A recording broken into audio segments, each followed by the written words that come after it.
Hey guys, I want to do a quick video showing you guys how I'm rebuilding a threshold in our 1957 Aljo.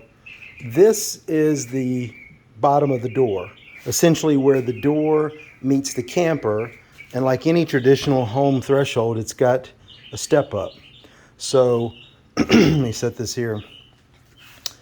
This old 2x4 would actually 2x3 would be on the outside of the camper, and then the door would close here, and then this would be your subfloor inside the camper. So there's a step up, and the idea is that if water were to get in here, instead of getting into the camper, it would run back down out of the camper. Pardon me. So I have to rebuild this because you can see this one that's 60 plus years old has just taken a beating, primarily because the entire bottom sill of both walls was rotted, much like this piece of wood. And rather than there being a subfloor to support this, there wasn't anything there, and as people stepped on it, it just pushed the aluminum down. And that's all this is. It's just a simple rectangular piece of aluminum with two bends in it. You know, pretty straightforward. If you haven't done this before, it is not difficult, and you don't need any special tools. If you have a nice big wooden workbench, that works great. I used to have one of those, but don't any longer. So I'm just working on a plastic table with a couple of pieces of plywood. I took a piece of sheet metal, just a scrap we had left over from the actual camper, and cut out the length I needed, which in this case was 21.5 inches, so from end to end. That's what this is. And then I made it probably 8 inches wide because we're going to be cutting off the excess, and it doesn't matter. We only need this much of it. But for the first bend, which is this bend, just to picture this being a flat piece of aluminum, and you've got to bend this. All you're doing is bending metal 90 degrees.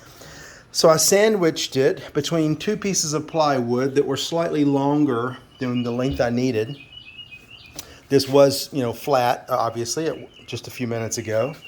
I clamped that down, and then I just simply, the reason I didn't show you me doing this is because I'm doing this one-handed. Then I took this old 2x4, I put this right over that edge, and then I pressed down. And I pressed as hard as I could to get as close as I could to a 90-degree angle.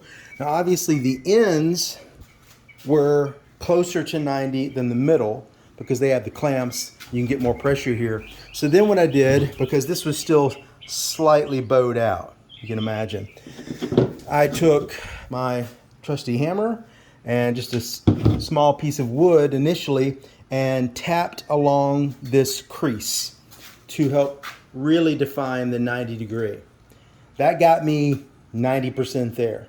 Then I removed the board, and it was just a little piece of 1x, and I came along and tapped this until I got 90 degrees or close enough for government work, and I'm satisfied with that. Now what I'm going to do is remove the clamps in the board. You probably can't see it, but there's another pencil line drawn right here all along, and that represents this piece of the threshold, this larger piece, which essentially is going to sit over the 2x4, and in this case this is my treated 2x4 that I'm replacing that with. So the next bend will be over here.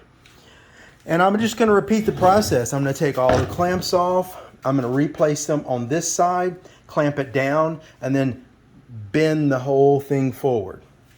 I'll show you the final product in a minute, but that's how you can build a threshold for your vintage camper.